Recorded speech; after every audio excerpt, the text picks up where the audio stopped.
last time feather key has been discussed. So name is the Woodruff key. You can see the Woodruff key is generally a semi-cylindrical, half cylindrical shape and shape. You can see यहाँ पे देखिए आपका जो Woodruff की है वो कैसी है, हाफ सिलिंड्रिकल शेप की है। ठीक है, तो इसको कैसे डिजाइन किया जाता है, अब वुडरफ की the sunk key in the form of an almost semi circular disc, और सेमी सर्कुलर सिलेंडर भी कह सकते हो, बट इस case of the semi circular disc भी कह सकते हैं। Of uniform thickness as shown, यहाँ पे यूनिक थिकनेस जो होगी आपकी, that will be the uniform, यानी आपकी जो थिकनेस होगी ये वाली thickness, this will be uniform. तो कंप्लीटली चाहे वो आपका स्क्वायर से सेक्शन से लेकर नीचे तक हो तो यूनिफॉर्म थिकनेस नहीं होगी। ठीक है, तो ये आपकी वुडरफ की होती है। The कीवे is the shaft in the form semi circular recess, तो आपका जो कीवे होगा वो कैसा होगा, सेमी सर्कुलर के सेमी सर्कुलर ही होगा। तो आप देख देख सकते हो यहाँ पे ये आपका सेमी सर्कुलर अवेलेबल है, और जैसे ही वुडरफ की इसमें इंसर्ट होगी तो ये ऑटोमेटिकली इसमें फिक्स हो जाता है। ठीक है, तो what are the advantages and disadvantages, आप सोच सकते हो कि एडवांटेजेस क्या है। The Woodruff key can be used on tapered shaft because it can align by slight rotation in the seat। Slide rotation का मतलब ये है कि ये आपकी रोटेट की जा सकती है इस तरीके से, आपकी शाफ्ट में है तो आपका रोटेशन इस तरीके से हो सकता है। ठीक है, यानी it will move like this one, यानी इस तरीके से रोटेट कर सकती है ऑन बोथ डायरेक्शन। ठीक है, तो वो ड्रफ की हमारी दोनों डायरेक्शन में आपकी रोटेट कर सकती है। और एक्सिस क्या होगी रोटेशन की, एक्सिस रोटेशन की आपकी ये वाली होगी। ठीक है, this is the axis of rotation, this is the direction of rotation. तो आप आसानी से देख सकते हो कि रोटेशन हो सकता है, इसलिए इसका यूज किया जाता है इन केस ऑफ द टेपर्ड की, जहाँ टेपर्ड स्लॉट है, टेपर्ड हमें देखना है। ठीक है, slide rotation, the extra depth of key in the shaft prevents its tendency to slip over the shaft, यानी आपकी टेंडेंसी जो स्लिप होने की है वो खत्म हो जाती है, क्योंकि यहाँ पे एक्स्ट्रा डेप्थ मिल जाती है। एक्स्ट्रा डेप्थ मतलब आपकी जो shaft में एक्स्ट्रा डेप्थ अवेलेबल हो जाती है सर्कुलर हेमी स्फेरिकल डिस्क का, तो साइड से हमारा जनरली एक्स्ट्रा डेप्थ आपको यहाँ पे प्रोवाइड हो जाएगी। और डिसएडवांटेज क्या है, the extra depth of कीवे in the shaft increase the stress concentration and reduce the strength. आपको स्ट्रेंथ आपकी कम हो जाएगी shaft की, क्योंकि आपकी एक्स्ट्रा डेप्थ मिल रही है shaft में, तो कीवे जो होगा वो ज्यादा गहरा हो जाएगा और वहां पे स्ट्रेस कंसंट्रेशन जैसी फिनोमेना डेवलप हो जाएगी, जिससे हमारा क्या होता है, हमारी shaft की स्ट्रेंथ खो जाएगी, जितनी होनी चाहिए वो नहीं हो पाएगी। उसके बाद दूसरा डिसएडवांटेज क्या है, the key does not permit axial movement between the shaft and hub. यहाँ पे एक्सियल मूवमेंट नहीं मिल सकता, यानी एक्सियल मूवमेंट का मतलब है शाफ्ट में एक्सियल मूवमेंट आपको नहीं मिलेगा, यानी अगर आप डायरेक्शन में मूव कराना चाहते हो इस डायरेक्शन में तो आपकी शाफ्ट आगे पीछे की तरफ मूव नहीं करेगी, ये ध्यान रखिएगा। तो यहाँ पे एक्सियल मूवमेंट ब्लॉक कर दिया जाता है, इसलिए जनरली इसका यूज नहीं हो सकता जब एक्सियल मूवमेंट की बात कर रहे हों। नेक्स्ट हमारा है, तो ये आपका वुडरफ की थी, और ये कहाँ यूज होती है, Woodruff key are used on tapered shaft and machine tools and automobiles. कहाँ कहाँ यूज होती है, टेपर्ड शाफ्ट में यूज होगी, मशीन टूल में यूज होगी, और ऑटोमोबाइल्स की प्लेसिंग पे वहां पे यूज होती है। टेपर्ड शाफ्ट आपकी पता ही है कौन सी टेपर्ड शाफ्ट होती है, कल मैंने बताया था, यहाँ पे एक बार फिर से देख लीजिए। What is the tapered shaft, tapered shaft आपकी इस तरीके से टेपर्ड शाफ्ट होती है।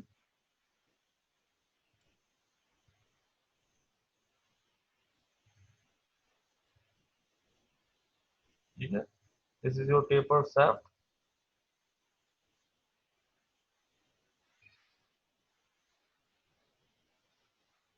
ठीक, तो अगर इस तरीके टेपर्ड शाफ्ट होगी तो यहाँ पे वुडरफ की हम यहाँ पे लगा सकते हैं, बहुत से केसेस में टेपर्ड शाफ्ट होती है। ठीक है, तो नेक्स्ट हम आगे बढ़ रहे हैं डिजाइनिंग पे, स्ट्रेस डिजाइनिंग, स्ट्रेस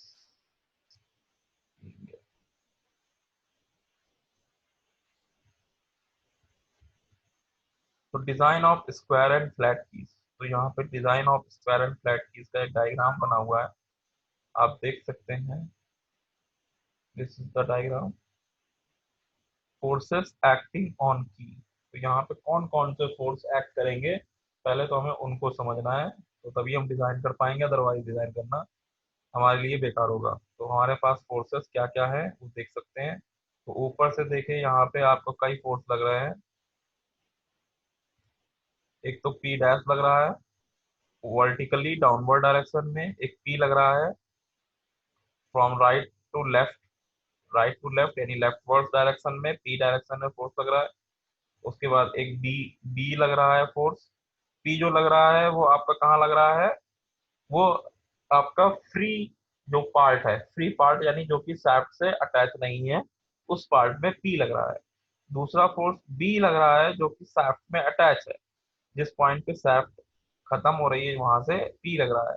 उसके बाद आपका एक और पी लग रहा है जो कि शाफ्ट से लग रहा है। अगर आपका रोटेशन कैसे हो रहा है यहाँ पे समझिएगा चीज को, आपका रोटेशन जो है वो इस डायरेक्शन में हो रहा है, इस डायरेक्शन में हो रहा है, ठीक है। तो की का जो काम रहेगा वो क्या होगा, की इसको रोकेगी, इस रोटेशन इस रोटेशन को क्या करेगी, इस रोटेशन को रोकने की कोशिश करती है, क्योंकि रुकते जब रोकेगी तभी हमारा ट्रांसफर हो सकता है पार्ट को, क्योंकि ये की जो है वो it is a steel part. ये क्या है, steel. And steel, why steel, because another shaft और coupling is attach with this, another shaft जो होगी वो इससे अटैच होगी की से, और वो स्टेशनरी होगी। तो उस स्टेशनरी पोजीशन को मोशन में लाने के लिए ये क्या क्या करती है, की रिस्ट्रिक्ट करती है। जैसे ही की आपकी रिस्ट्रिक्ट रहेगी, तो वैसे ही दूसरी वाली जो शाफ्ट से अटैच है वो रोटेट करने लगेगी। इसलिए हमारा क्या काम एम रहता है कि की का काम जो है वो पहली वाली शाफ्ट जिस पे है उसको एक दूसरे को रिस्ट्रिक्ट करना, अपने आपस में मोशन में रिस्ट्रिक्ट करना, ताकि दोनों एक साथ मूव कर सके। तो यहाँ पे एक पी फोर्स लग रहा है और पी फोर्स लग रहा है, तो दोनों का कपल कैसे मोशन कर रहा है, दोनों का कपल का motion opposite in the direction of rotation of the shaft है।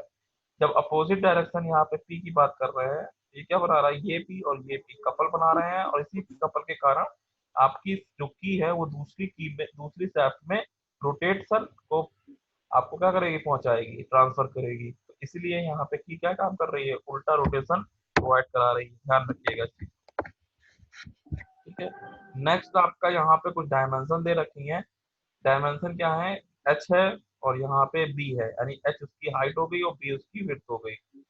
अगर यहाँ पे स्क्वायर की होती तो एच और बी बराबर होते, ठीक है, सब चीजें हैं। और अगर यहाँ पे फ्लैट की होती तो यहाँ पे बी और एच अलग अलग होते, ठीक है। तो यहाँ पे लेफ्ट हैंड सम का रूल यूज कर सकते हैं। यहाँ पे देखिए F T is a couple motion movement है जो कि रोटेट कर रहा है, ठीक। अब हम आगे बढ़ते हैं, इस फिगर को ध्यान रखिएगा, ये फिगर बहुत इंपॉर्टेंट है।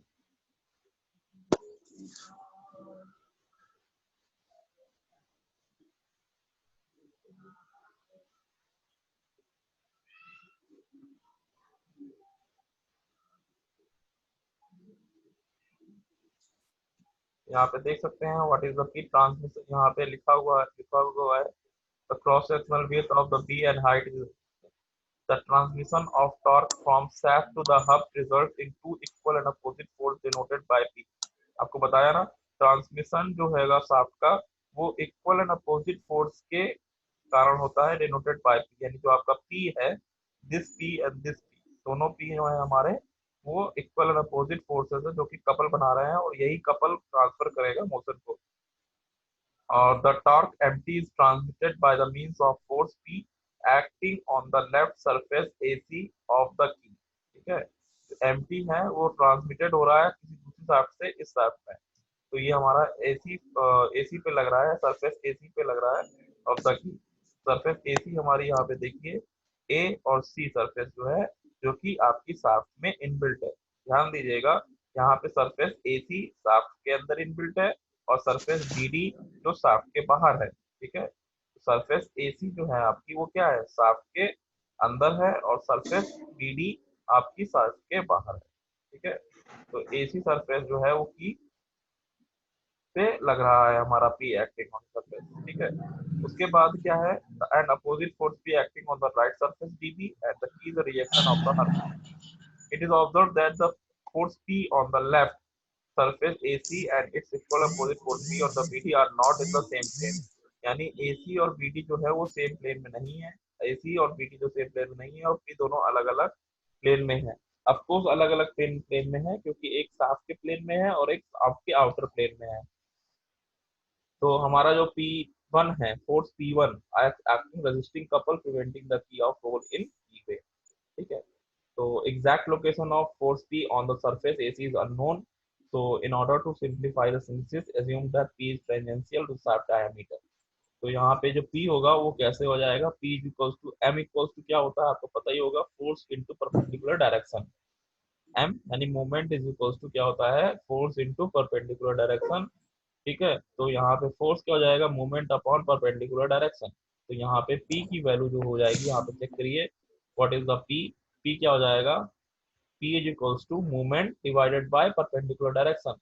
तो मोमेंट आपका कितना है, मोमेंट mt हो गया, और परपेंडिकुलर डायरेक्शन यहाँ पे जो मूवमेंट की है वो हम देख सकते हैं। तो P से इसकी डिस्टेंस, P से अगर हम मूवमेंट कहाँ से कहाँ की बात कर रहे हैं, यहाँ पे D क्या है, चीज है D, समझिए, D is the diameter of the SAP.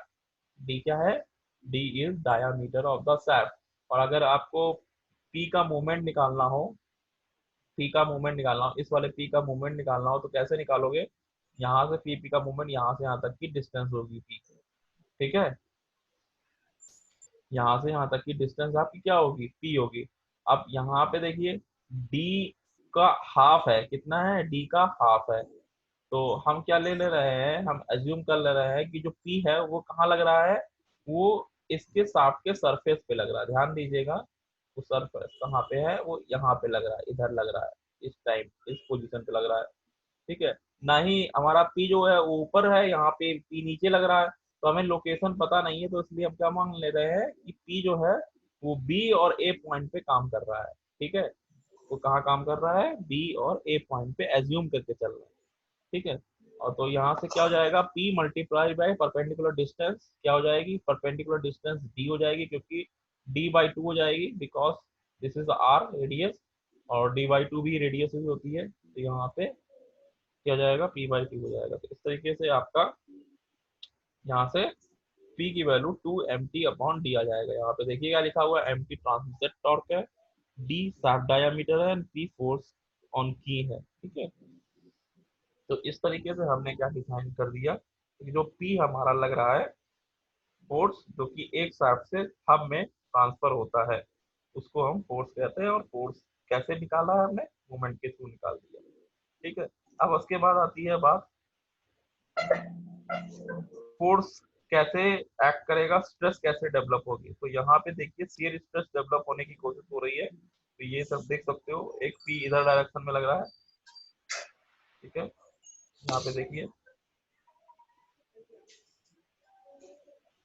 एक P ऊपर से ऊपर वाली में लग रहा है, एक P नीचे लग रहा है। तो यहाँ पे क्रशिंग होने वाले चांसेस है।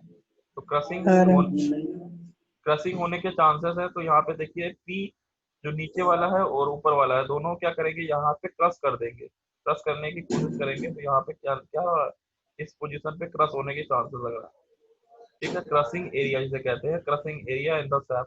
तो crushing area in the sap ये हो जाएगा, और crushing area in the key, failure of the key, shear failure and crushing failure, दो तरीके के फेलियर हो रहे हैं। फर्स्ट वन ए जो है वो शियर फेलियर है, दूसरा हमारा है क्या है, क्रशिंग क्रशिंग फेलियर है, ठीक है। दो तरीके के फेलियर हो रहे हैं, एक क्रशिंग फेलियर और एक हमारा है शियर फेलियर। शियर फेलियर आपका की में हो जाएगा, यहाँ पे देखिए, और क्रशिंग फेलियर भी हमारा इस तरीके से हो जाएगा, ठीक। तो यहाँ पे हम किस तरीके से कैलकुलेट करेंगे, इसको देखिए। तो यहाँ पे क्रशिंग फेलियर के लिए हमारा टाउ, शियर शियर फेलियर के लिए हमारा क्या स्ट्रेस, शियर स्ट्रेस काम करती है। तो पी शियर स्ट्रेस क्या हो जाती है, फोर्स अपॉन एरिया। फोर्स हमारा पी, यानी पी तो वही एक्ट करे, पी तो वही वर्क करेगा जिसमें हमारा क्या है, जिसके थ्रू हमारी क्या हो रही है, फोर्स ट्रांसमिट हो रही है फ्रॉम सैप टू हब। इसके कारण हमारी क्या हो रही है, ट्रांसफर सैप टू हब हो रही है। उसके बाद जैसे ही हमारा पी बात पी डिसाइड हो गया हमारा, तो उसके बाद एरिया, एरिया कौन सा डिसाइड होगा, एरिया हमारा डिसाइड होगा ये वाला। यहाँ देखिए, area of the P will be this one, ये आपका एरिया होगा। इस this area, red red marking is known as the area, because shear के केस में हमारा यही एरिया काम करता है। The red zone is area, और एरिया क्या हो जाएगा आपका, B multiplied by L, L is the length of key and B is the width of the key, ठीक है। जो हमारी एल क्या है, length of the key, and B हमारी विड्थ ऑफ द की है। तो हमारा इस तरीके से एरिया बी बी एल आ जाएगा। यहाँ से आपका क्या निकल आया, यहाँ से आपका एरिया जनरली डिसाइड हो गया। तो अब आपका जो शियर स्ट्रेस है वो tau is equal to P upon B L आ गई, ठीक है। इस तरीके से टाउ की value P upon B L आ गई। अब हमारे पास पी की वैल्यू भी पता है, तो पी की वैल्यू हमने कितनी निकाली थी, M T upon two M T upon D. यहाँ पे two M T upon D रख देंगे, तो टाउ की वैल्यू क्या आ जाएगी, two M T upon D B L, यानी shear stress in the terms of rotational movement आ गया हमारा, ठीक है। उसके बाद the failure due to the compressive stress will occur on the surface AC और DB, crushing area between the shaft is shown in their. तो यहाँ पे देखिए, तो हमारी क्रशिंग स्ट्रेस है, कंप्रेसिव स्ट्रेस के कारण हमारा अगर फेलियर होता है तो वो क्या कहलाता है, क्रशिंग। और क्रशिंग के साथ एरिया भी हमारा आ जाएगा, तो एरिया यहाँ पे देखिए क्या आ जाएगा, यहाँ क्रशिंग एरिया हाफ वाला आ जाएगा। कौन सा आ जाएगा, हाफ वाला, यानी इस एरिया की बात कर रहा है, ठीक है। यही तो क्रश होगा हमारा, जनरली ब्रेक होना होगा तो इसी में क्रश हो जाएगा। तो ये एरिया कितना हो जाएगा, h/2, कितना हो जाएगा यहाँ पे, h/2 इसकी हाइट हो जाएगी, ठीक है। तो और लेंथ हो जाएगी l, तो h/2 इंटू एल। अब यहाँ पे देखा compressive stress sigma C is given by sigma equal to P upon area, तो P is equal to h/2 into L, तो यहाँ पे क्या आ गया, 2p अपॉन एच एल। और यहाँ पे एरिया कितने, सिग्मा सी की वैल्यू आ गई, पी की वैल्यू रख देंगे तो क्या आ जाएगा, 4 mt upon D H L. और सीयर स्ट्रेस कितनी आ गई थी, 2 mt upon D B L. और सीयर सिग्मा सी कितना आ गया, 4 mt upon D H L, ठीक है। तो इक्वेशन 2.9.28 और 9.27 को अगर हम इक्वेट कर दें फ्लैट की के लिए सीयर स्ट्रेस इक्वेशन, तो फॉर्म स्क्वायर की के लिए एच और बी बराबर हो जाते हैं। तो ये हमारी सीयर स्ट्रेस इक्वेशन डेवलप हो चुकी हैं, कौन कौन सी है, तो आप देख लीजिए ध्यान से। तो शियर स्ट्रेस हमारी इक्वेशंस, आपकी पहली इक्वेशन आपकी कहाँ थी,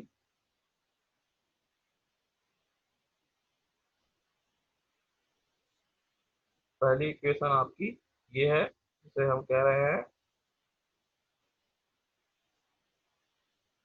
this equation tau equals to 2 mt upon dBl, ठीक है। This is your first equation, ठीक है। Another equation will be sigma C की इक्वेशन है, this one, sigma C equals to 4 mt upon D H L, ठीक है। एक 2 mt अपॉन dBl है और एक 4 mt अपॉन DHL है। तो यहाँ पे आपका इस तरीके से दो इक्वेशंस आ रही हैं। और अगर स्क्वायर हो जाती है तो यहाँ पे एच और एच हमारा बी के बराबर हो जाता, तो यहाँ पे दो इक्वेशन एच स्क्वायर की के लिए बन गई है, ठीक है। अगर हमारा एच और बी बराबर हो जाए तो हम दोनों इक्वेशन को किसके रूप में रख देंगे, डीडीएल के रूप में रख देंगे। तो आपका न्यूमिनेटर और डिनोमिनेटर, जो न्यूमिनेटर है वो चेंज रहेगा, वैसे ही रहेगा, और डिनोमिनेटर चेंज हो जाएगा, यहाँ डीडीएल डीबीएल दोनों में आ जाएगा, ठीक है, because H is equals to B हो जाएगा, ठीक है। तो फ्रॉम द इक्वेशन सिग्मा और two tau, sigma C equals to two tau, यानी sigma C crushing stress is more in case of the shear in terms in comparison to the shear stress. तो आपका crushing stress ज्यादा हो जाएगी in case of shear stress, ठीक है। तो ये बेसिकली आपका दो तरीके का फार्मूला निकल आया है, एक स्क्वायर के लिए और एक रेक्टेंगल या फ्लैट की के लिए, ठीक। तो अभी आप पे इसके न्यूमेरिकल लगाने होंगे, तो यहाँ पे एक सिंपल सा न्यूमेरिकल दिया हुआ है, ये दिस इज नॉट यूज, तो सैफ का न्यूमेरिकल है।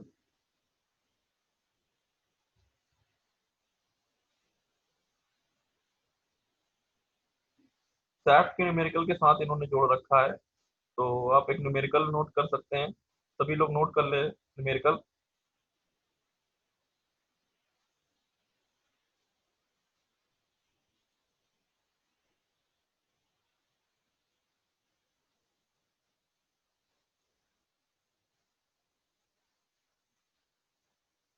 लिखिए, अ shaft is a shaft, hello hello.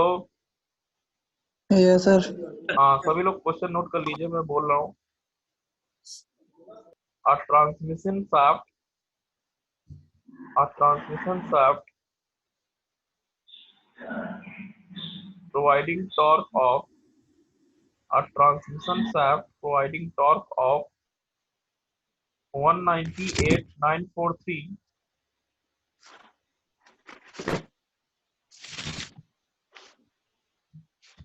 a transmission shaft providing torque 198 198,943। 10 minute रह गए हैं, जल्दी जल्दी करिए। 198,943.68 Newton mm,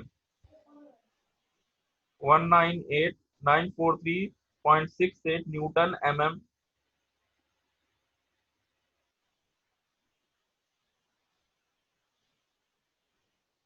having diameter of 25 mm, having diameter of 25 mm, having diameter of 25 mm,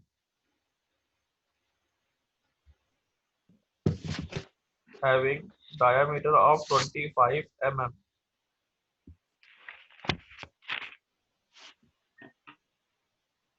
Calculate the key dimensions, calculate the key dimensions, calculate the key dimension when when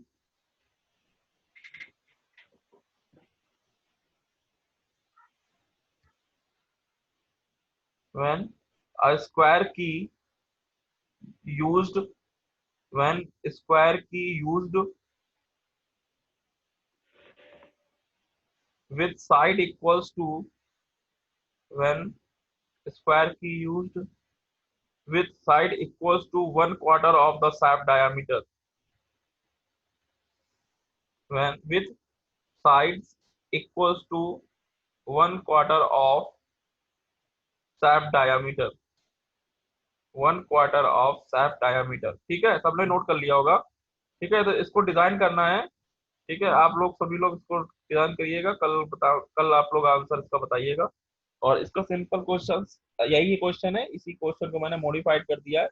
it is required to design a square key of fixing gear of shaft of 25 mm diameter, the shaft transmitting 15 kilowatt power at 720 rpm, the key is made of steel। ठीक है, इसी question को ध्यान रखिएगा। तो की made of steel 5TC4। ठीक है, and factor of safety is 3 for key material, the yield strength and compression can be assumed to be equal to resistance and tension। ठीक है, दोनों ये स्पार्क, इसी क्वेश्चन को मैंने बता दिया है। आप लोग खुद ही इस क्वेश्चन को ध्यान में रखते हुए आगे डिजाइन करेंगे। ठीक है, बाकी जो चीज थी मैंने बता दी है। ये सेम क्वेश्चन है, इसी क्वेश्चन को सारे जो पैरामीटर आपको नहीं पता है वो इस क्वेश्चन से पैरामीटर उठा लीजिएगा। ठीक,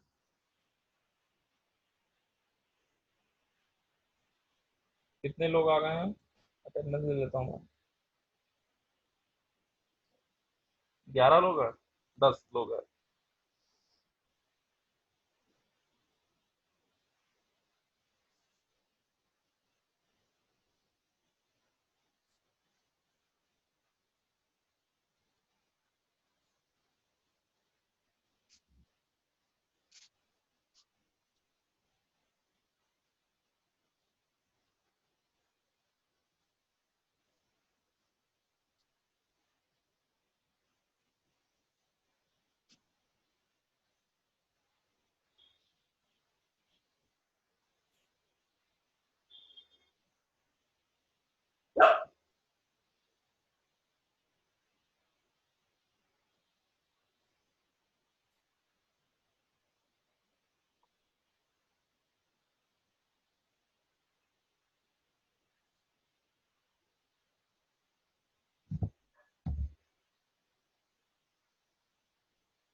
ठीक है, चलिए ठीक है। बाकी अब ये मीटिंग में क्लोज कर रहा हूँ। चैट किसने की थी सर? कोई रिस्पॉन्स नहीं कर रहे हैं। कब की बात है भैया? 9:23 तब तक तो रिस्पॉन्स कर दिया था।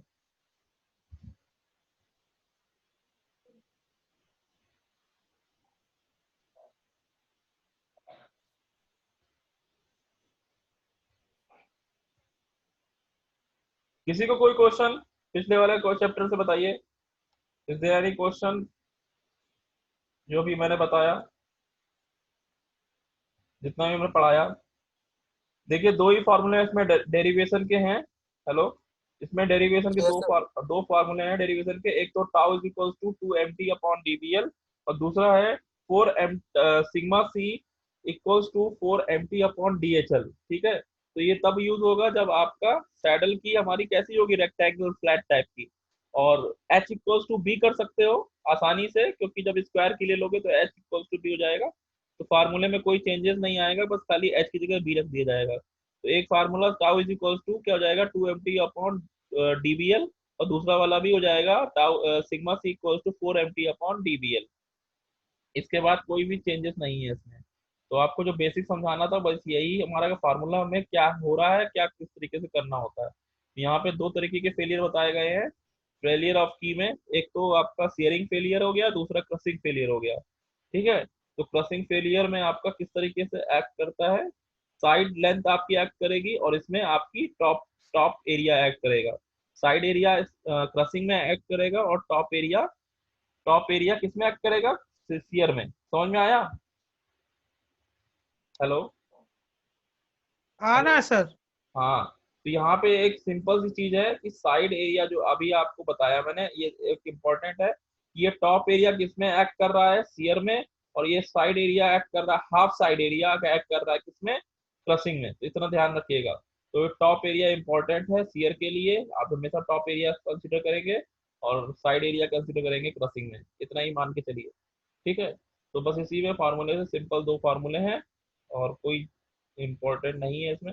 इसी से आप डिजाइन कर सकते हो। ठीक, अगर कोई क्वेश्चन आता है तो यू कैन सॉल्व इट। आप ये क्वेश्चन जो मैंने दिया उसको सॉल्व करिएगा। ठीक है, अब मैं स्टॉप कर रहा हूँ, मीटिंग लेक्चर स्टॉप हो रहा है। ठीक है,